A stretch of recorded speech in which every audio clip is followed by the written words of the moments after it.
You're ready? All right, runners, take your marks. Starting to start off and moving, a little bit of enthusiasm in this group. Great to have you guys with us. Enjoy the course. Enjoy your day off the familiar roadways of Central Park. We've got Van Cortlandt Park Track Club down from the Bronx. We've got Team for Kids out there this morning. The Mercury Masters are here. Good morning, ladies. New York Flyers are with us out there on the course. Team for Kids, Will Power. The NYPD Running Club, shout out to the NYPD for helping us shut down city streets this morning. And there she is, Rita Ferreira, always a big smile at the sideline. Carol Journey TV is here at the Percy Sutton 5K race, where hundreds of runners from all over the United States have gathered. 26.2 on the hat. So they're thinking about the first Sunday in November.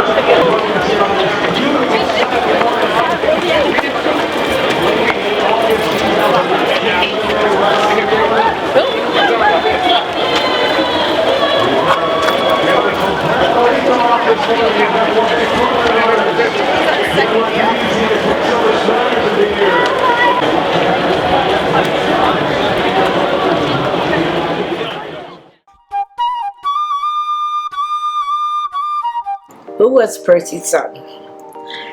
Percy Sutton was a pioneer, a Renaissance man, and a visionary businessman, lawyer.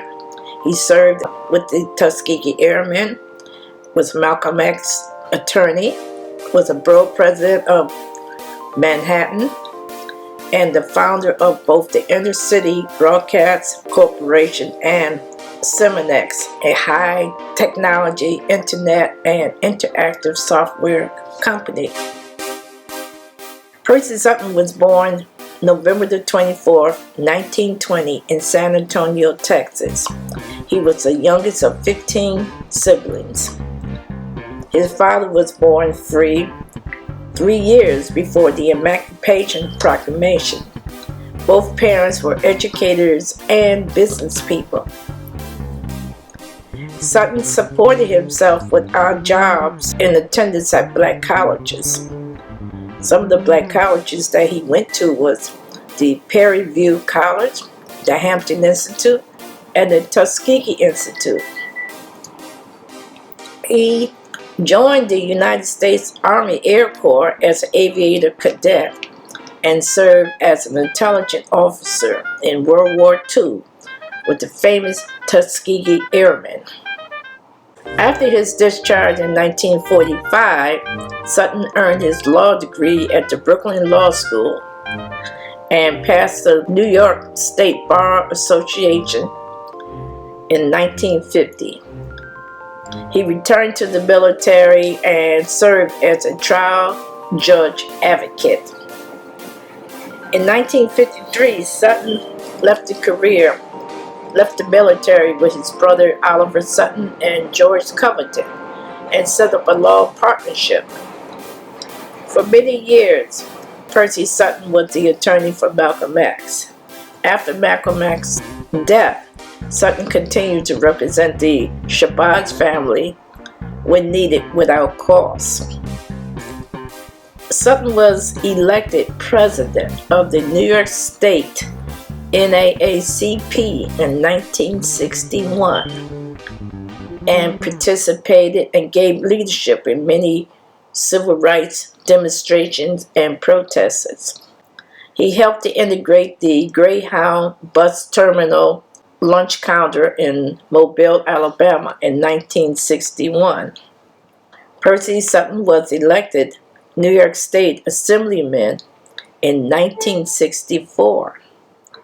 As an assemblyman, He supported the New York Public Library Schomburg Center for Research in Black Culture. He also founded and participated in the SEEK program, which allowed thousands of disadvantaged students to gain a college education. In 1965, the New York Assembly chose Sutton to become Manhattan Borough President, and he was reelected, and he served from 1966 to 1977, 11 years as the borough president. And he was the highest, at that time, he was the highest elected African American official in the state of New York. In 1971, Sutton founded the Intercity Broadcast Corporation, which was purchased and developed a radio station, WLIB, and WBLS, making them the first Black-owned station in New York City. He rescued the famous Apollo Theater from bankruptcy. He also, at that time, created a national syndicated television show. It's Showtime at the Apollo.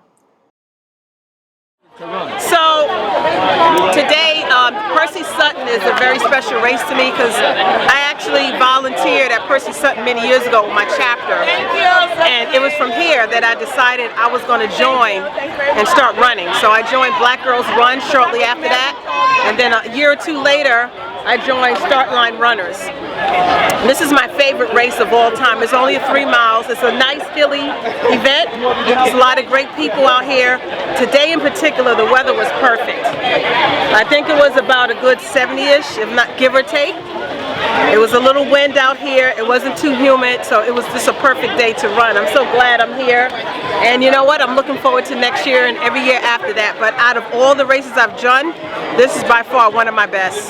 So that's it. Yeah. My name is Dewan Wynn. I run for Big Apple Runners race team. Been running competitively about 10 years.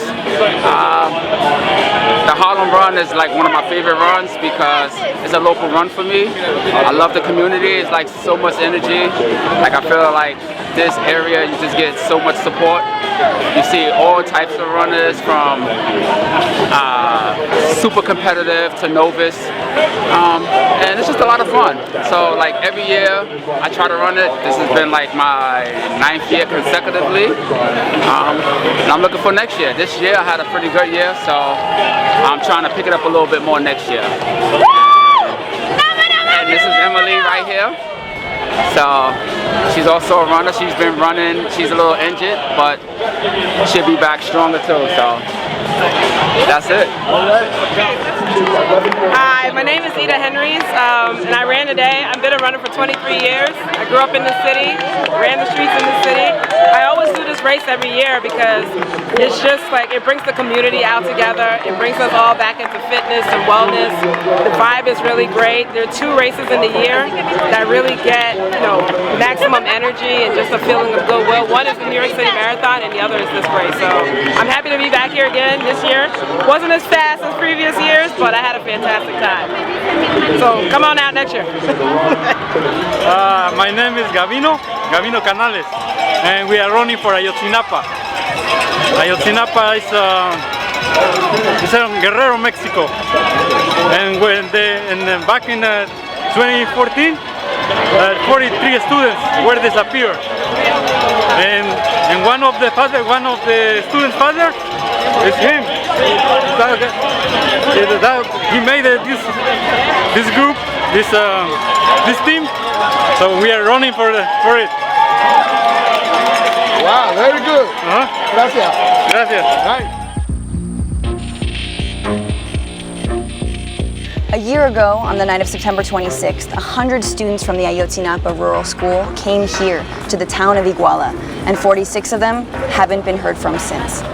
Thanks to witness reports and a new independent investigation, we now know a lot more about what happened that night. It was an attack, a coordinated operation involving every level of Mexican security forces and most likely organized crime. Here's how it went down. The students were commandeering buses to help transport them to Mexico City for a commemorative march. Since they don't have enough money to rent buses, commandeering is something that they often do. Convince a bus driver to drive them around for school activities. At the Iguala bus station, the students commandeered 2 more buses, but as they tried to leave town, municipal police moved in. At this intersection, police blocked the students, who defended themselves with rocks. It was at this corner that things got lethal. The police shot student Aldo Gutierrez, putting him into a coma. His classmates ran. Around 30 of them were caught and loaded onto police trucks. It was the last time they would be seen. 2 of the buses managed to escape, but didn't get far. One was stopped in front of Iguala's Palace of Justice. The students inside haven't been heard from since. Students in the other bus watched from above. Farther down the road, they too were stopped by police, but they were let go. Meanwhile, at the first intersection, the police had already cleaned the crime scene of blood and shell casings. It was around midnight and local journalists and others had arrived. Suddenly, gunmen in black fatigues and face masks approached the small crowd and opened fire. 2 Ayotzinapa students lay dead in the street. By the next morning, security forces had killed 3 students and 3 bystanders. But it's what happened to 43 students who were taken by police that still remains a mystery. The official story from Mexico's Attorney General said the police handed the students to a local drug gang that killed them and burned their bodies in a garbage dump in the nearby town of Cocula. But an independent investigation revealed serious flaws in that official story. Based on their 6-month investigation, they found it would have been scientifically impossible that 43 bodies were burned in Cocula. They say the smoke would have been seen for miles and that the flames would have started a forest fire, neither of which happened. And one of the 5 buses the students commandeered was never reported in the official investigation. The commission believes this bus may be linked to the motive behind the attack. Iguala is a major hub for the heroin trade, and drugs are known to be transported to the U.S. on commercial buses. Perhaps the students commandeered the wrong bus, and the order was given at every level not to let them leave Iguala. While the mayor and his wife and over 100 police and suspects have been arrested, military officers, high-ranking police, and the Iguala Secretary of Public Security remain free. Many are demanding the investigation be reopened. Some are demanding that President Enrique Peña Nieto step down. But everyone is left shaking their heads at the terror and the lies in every corner of this dark story. Hi everybody. So my name is Antonio Tizapa. So this is my team running for Ayotzinapa 43, and the team is for everybody. So we're running for 43 students. The runners kidnapped in Mexico in September 24. September 26 in 2014. It's almost, next month is almost 5 years. 5 years. So no had information for my son and the other students. So we followed on the Facebook running for Ayotzinapa 43 for more information. So you want to run it on us? The teacher is free. You're not paying nothing. Just running for the legs and your hair. So now on the internet is www.runningforayotzinapa43.com. This is on the internet too. More information. This is 50 faces on the internet. One face for each student. For more information, and the fathers and mothers from Ayotzinapa too. Yeah, thank you very much, everybody. Thank you.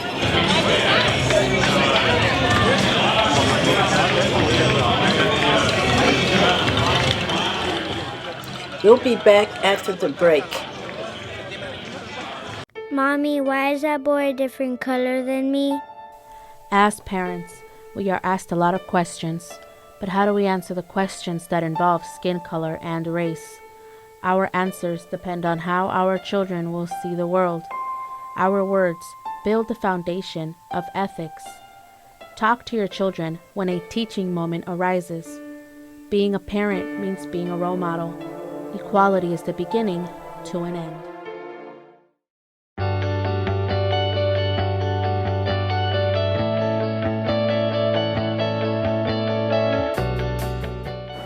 Religious intolerance is a leading problem in the struggle for equality in modern-day America.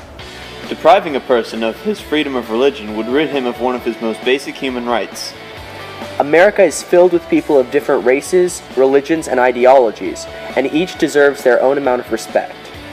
Religion is the original source of the moral reasoning behind most of our human rights.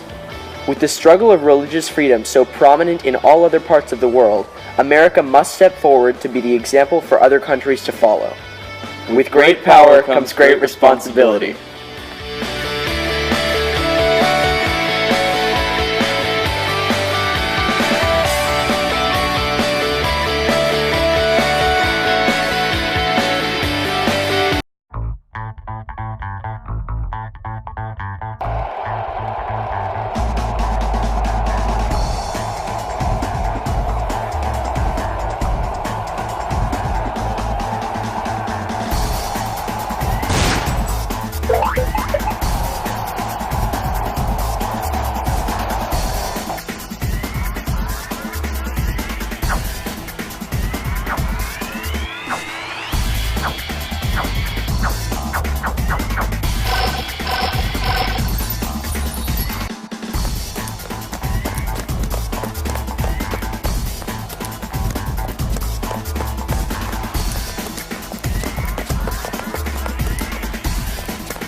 My name is Curtis John, and this is my BMR NYC runner highlight. I've been running competitively since 2012, mostly to stay in shape.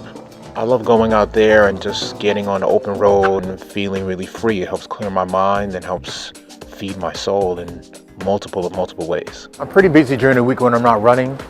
I'm also working to open what's called a micro cinema. That's a small one-screen theater up in Brooklyn. So I have a Caribbean film series that I do at BAM Cinematheque, Broome Academy of Music.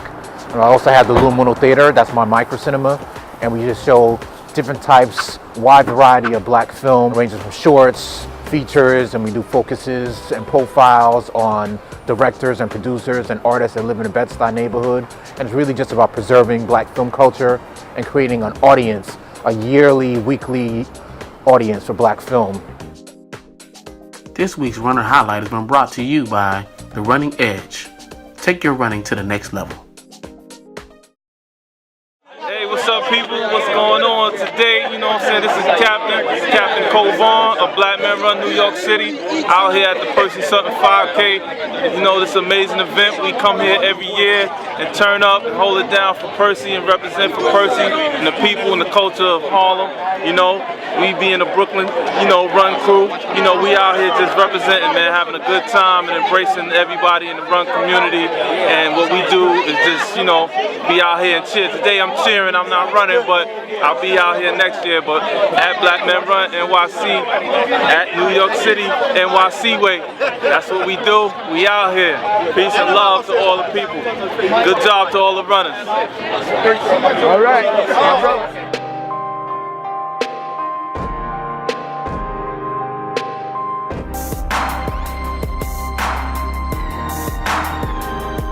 They gon' love me for my ambition. But basically the form we're looking for is like, looking beautiful, you know what I'm saying? Hi, I'm Ashley Toussaint with Black Men Run New York City. I've been running for about 5 years now. The reason why I run is because it frees my mind. It really inspires other people. When I'm not running with Black Men New York on the weekends, I'm a school teacher. I teach 11th grade career development at New Design High School in Lower East Side, Manhattan. I'm also a JV football coach at Boys and Girls High School in Bedford-Stuyvesant. I recently started my run company called The Running Edge, where I train. So I'm always doing something different, just trying to live my best life. Running is definitely part of it, but there's a whole lot more to me than just being part of Black Men Run New York City. This week's Runner Highlight has been sponsored by Veggies Natural Juice Bar.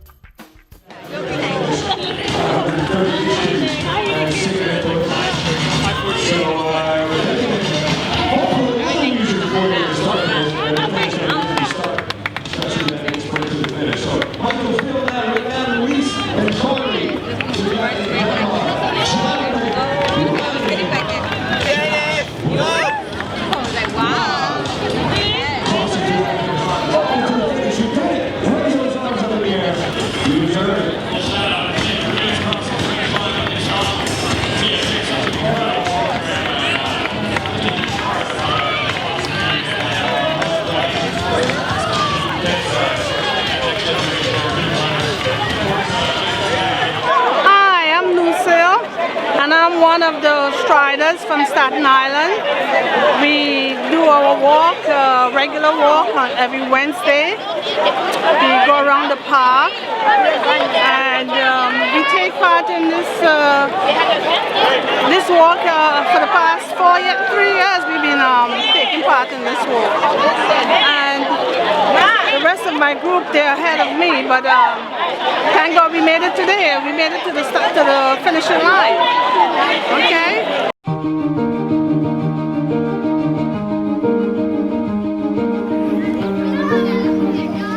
I run because I want to become an athlete. I run to be a champion. I run to feel free. 20 years ago, New York Road Runners came right here to run our first program. So it's really, really special that you are part of our 20th celebration.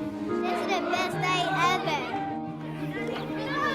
ever. It was a big idea, but it started small. Our goal was broad, really just to get more kids running, more kids moving. We are changing their lives, and we are changing generations of children's lives to come. We're serving 250,000 kids every year, but we take the lessons from every single child that we've helped over the years. I started running in the 6th grade. I learned to commit myself and give myself to others. That was the one thing that being a part of the New York Road Runners instilled in me. I teach in the South Bronx. I serve underprivileged students who don't have as much, even as I did as a kid. Now being able to have the New York Road Runners in my school is a huge opportunity for me to not only tell them my story and tell them how it helped me, but also see their personal growth.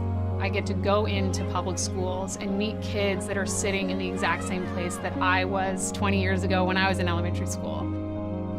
Rising New York Road Runners, we want to give these kids the ability, the skills, and the desire to be physically active for life, but we know that that's going to translate into other parts of their life, and that's all the better. We really believe that being healthy and fit through running really helps kids in schools, helps them develop. This program really means a lot to the community and a lot to the kids. Kids are seeing that people outside of their parents and their teachers care about them. Seeing those smiles when they're warming up and they're genuinely being kids and genuinely having fun, it literally reminds me of me as a kid. And they're building a relationship, and I see a family being molded. My hope for the kids that we serve today is that in 20 years, they'll be happy, confident, and healthy. 20 years, I'll be 27. My goals are to be a runner. In 20 years, the world will be good. You know what we're going to do today? We're going to run. That's right.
Porque vivos se los llevaron. ¡Vivos los queremos! Porque vivos se los llevaron.